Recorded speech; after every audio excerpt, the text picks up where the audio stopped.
Here we go. Hey friends, it's your good friend Tim Campbell Smith, and today we are talking about recreation therapy. What is it? Because a lot of folks don't know, and it's a really cool career.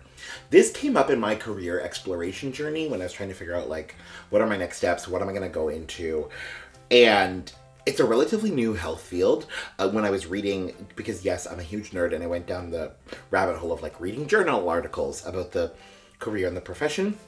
There's a lot of commentary, even to this day, where a lot of, especially health professionals, don't even know what recreational therapy or therapeutic recreation is. So we're going to talk about it. Essentially, rec therapy is the use of recreation, leisure, play, and joy in a therapeutic manner to better the lives of people. At first I thought that definition was way too simple, and then I got talking to a rec therapist in an informational interview, and she said, yes, it is. You can actually boil it down that simply. Now, there's a lot of complex parts to it, and there's a reason there's a whole profession to it. You can go to school for long periods of time for it, and we're going to dive into that. Before we go too far, make sure you like and subscribe for all things photography, mental health, career, business, and life. Let's start by talking about the basis of recreation therapy. I want you to start by answering this question. What did you love to do as a kid? Think about that for a second. What did you love to do as a kid? And then ask yourself, why? What made it that special? What exactly were you doing? Did it do anything for you? What did you learn from it? As kids, we have access to, and we commonly access things that bring us joy and that reconnect us with our humanity and are true and important to our core. And rec therapy, especially with adults, reconnects us with that. So as a kid, I loved climbing trees. I was very sure-footed, and I'm still sure-footed to this day. To this day, I love adventuring and going for hikes and exploring nature, which I can see that now from my childhood when I loved climbing trees. It was also very social. We had a lot of trees in my neighborhood, and other kids would climb them as well. So that's the basis, is using recreation, leisure, joy, and fun in a therapeutic way. So then this kind of leads us into, like, what exactly is rec therapy? What does it include? It's based on the idea that fun and joy and recreation and leisure are good for humans. Rec therapists are trained on what is a recreational activity, what is a leisurely activity, and how can it be therapeutic. And remember, therapeutic referring to anything that is healing in one way or another. Interestingly, in my career research, I was shocked to see all the things it includes in recreation and leisure. It's truly anything people do for recreation or in a leisurely way. So different rec and leisure activities might include knitting, dancing, video games, floor hockey, photography, science, and scientific inquiry. Think of anything you do for fun, anything you do in a leisurely way. That can be used in recreation and leisure therapy. In Canada and the US, rec therapists are, for the most part, self-regulated. So if you go to college, there's a couple different routes. You can go to college, you can go to university for it. If you go to college, you're usually getting a 2-year diploma in rec therapy. Here in Ontario, which is where I'm based out of, you would register with the RTO, Therapeutic Recreation Ontario. Or you can go on with university, or with a university degree, you can then become qualified for your CTRS, or your Certified Therapeutic Recreational Specialist. Many employers ask for or want people who have their CTRS or can get their CTRS, which is, I don't want to say the higher qualification, but a little more in demand, usually because you've done a little more study and you have a little more practicum experience. Rec therapists work in many different settings. You find them in hospitals, you find them in long-term care and retirement homes. Older adults are a huge population that rec therapists work with.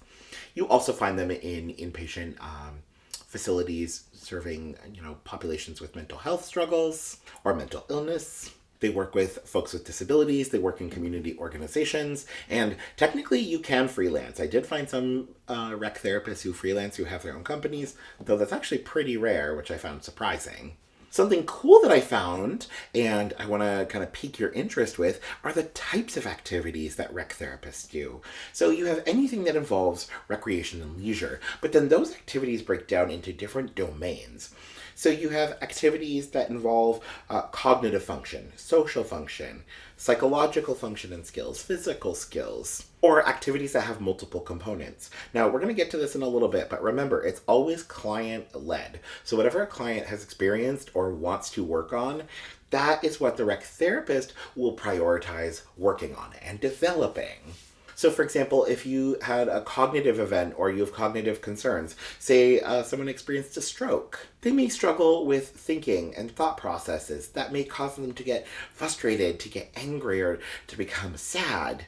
So, a rec therapist may, introduce recreational activities or leisure activities that involve the cognitive domain to work on that. It's maybe like reading, where you sit and you're thinking about it and you're experiencing it for a prolonged period of time. You might work on your social domain, so you might have a client or a consumer who's struggling socially. So if someone wants social skills but doesn't have them, there might be some social skills training. You might have them do a bit of a group outing, or maybe go to an event where they can choose how much social interaction they have. You might have folks who want to work on their psychological well-being, on their mental health.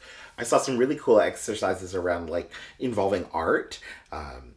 So drawing and coloring and painting as a form of mindfulness and practicing mindfulness and bringing awareness to our mental health. So next we have the physical domain. So someone may want to work on their physicality. Now, with this, I want to actually have an important note that, like most caring professions, like most health professions, it's ideal to work on interdisciplinary teams. A rec therapist can help with some aspects of physical well-being and recreation and leisure physically, but this is also maybe where we bring in an occupational therapist or a doctor or a nurse as well. Then it's worth noting that some activities have multiple components. Again, it comes down to what the client or the consumer wants, but some activities might include bird watching, which is social. It can be social. It's as social as you want it to be. It can be physical. It involves nature. There's lots of cool and mixed components there. We might also think about bingo, which can be social, which can involve the cognitive domain heavily. So there's different activities that play towards different domains. Again, it's whatever the client or the consumer needs and wants in their life.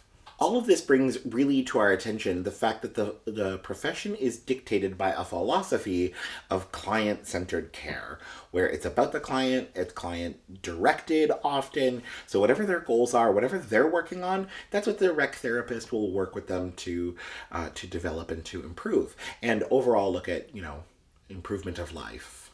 This in contrast to, for example, you may go to your doctor and say hey, I'm having these chest pains, and they're like, oh, well, it's, because you're fat and you need to lose weight. Because doctors are notorious for just telling people to lose weight. Whereas if you go to a rec therapist and you complain about something, they're going to say okay, is that what you want to work on? That's what it means to be client-centered, client-directed.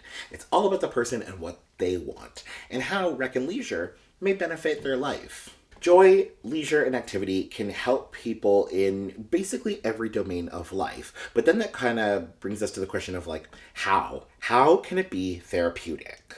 First, let's remember the definition of therapeutic. Something that is therapeutic is healing. It helps heal towards an original state or an optimized state of being. Almost everything, definitely with some exceptions, can be therapeutic, can be helpful. And rec therapists are trained to use recreation and leisure activities, fun and joy, in a therapeutic way. So remember, with rec therapy, there's a therapeutic process. There's a systematic process that gets followed, that is well-researched, well-documented to be followed.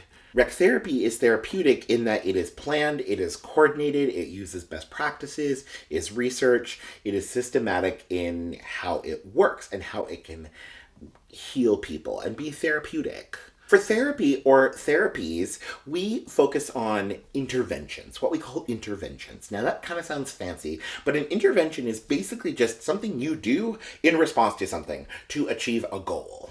So for example, if you cut your finger, an intervention is to put a Band-Aid on your finger. That stops the bleeding and prevents outside bacteria from infecting it. So putting on a Band-Aid is an intervention. When you have a headache, you might take a pill for it. You might go take a nap. That's an intervention. Play, leisure, and fun are interventions to support someone's well-being.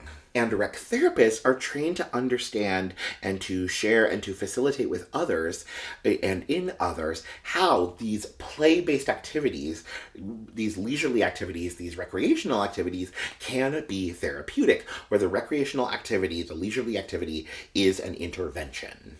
It's about returning us to things that bring us joy. Joy, happiness, it can be healing. The base idea, and this is why rec therapy is is a healthcare modality, is if something impedes your ability to experience joy and to experience life as fully as maybe you used to, we can find ways to bring you that joy back and for people to have a happy, healthy, fulfilling life. For example, if you lose your leg in a tragic accident and you used to love running, how do you pick up a love for running again? Recreation therapists can be a part of that journey in finding the joy and the excitement of movement and building up that skill and that ability again. Remember, rec therapists are trained in therapeutic modalities, in encouragement, in listening, in facilitating change on a client's time, on their agenda, on their timeline. This could involve mindfulness, this could involve practice, this could involve exploration of other things. But let's wrap up with the education. What does school look like for recreation therapy? Typically, it's a 2-year minimum college diploma to practice rec therapy. There are folks and there are jobs who are recreation assistants, who work in recreation and leisure, but they're not rec therapists.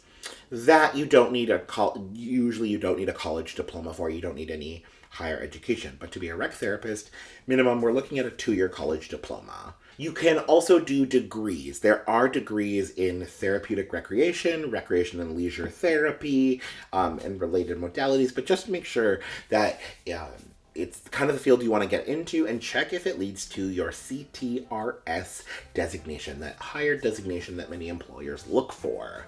And that's recreation therapy, or therapeutic recreation, using leisure and fun and joy in a therapeutic way that helps and assists in healing folks and returning them to as happy and healthy a life as possible. RTs, rec therapists, are everywhere, and it's a growing profession.